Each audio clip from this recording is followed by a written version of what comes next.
সব দোষ হুজুরের। হুজুর তার নিজের বউ নিয়ে হেঁটে যাচ্ছে, কয় দেখছনি কত বড় বেয়াদ্দব হুজুর, মাইয়া লইয়া হাইটা যায়। হুজুরের জামা যদি একটু বড় হয়, কয় হুজুররাই কাপড়ের দাম বাড়াইছে। ছোট হইলে কয় টেডি হুজুর, পেট বড় হইলে কয় পরের বাড়ি খাইতে খাইতে পেটটারে জাহান্নামের তাগারি বানাইছে।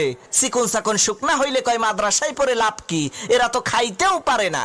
দাওয়াত খাইতে যাইয়া একটু বেশি খাইলে কয় হুজুররা পরের খাওয়ান পাইলে এইরকম একটু বেশি খায়। কম খাইলে কয় হুজুর আজকে আর কয় জায়গা দাওয়াত আছে। হুজুর একটু দামি পোশাক পরলে কয় অহংকারী, কম দামি পোশাক পরলে কয় ফকিন্নি। হুজুর একটু ইংরেজি বললে কয় ভাব মারায়, আর ইংরেজি না বললে কয় খ্যাত। অনেকে আবার কয় এই দেশটারে হুজুররাই শেষ করছে। ও মুসলমান, কুত্তা মরে, ছাগল মরে, বিড়াল মরে, জানাজা হয় না। এই বাংলার জমিনে যদি ওলামা একরাম না থাকতো, তোমার মরণটাও কুত্তার মতো জানাজা ছাড়া হইতো। আরে তোমার বাপ মায়ের বিয়েটা যদি হুজুর না পড়াইতো, তাহলে তো তুমি হারামজাদা হইতা, নাজায়েজ জারজ সন্তান হইতা। তোমারে তো সহি ভাবে পয়দা করার ক্ষেত্রে হুজুরের অবদান আছে। তাহলে হুজুর পাইলেই এত গুতাও কে? হুজুর পাইলেই এত বাস দাও কে?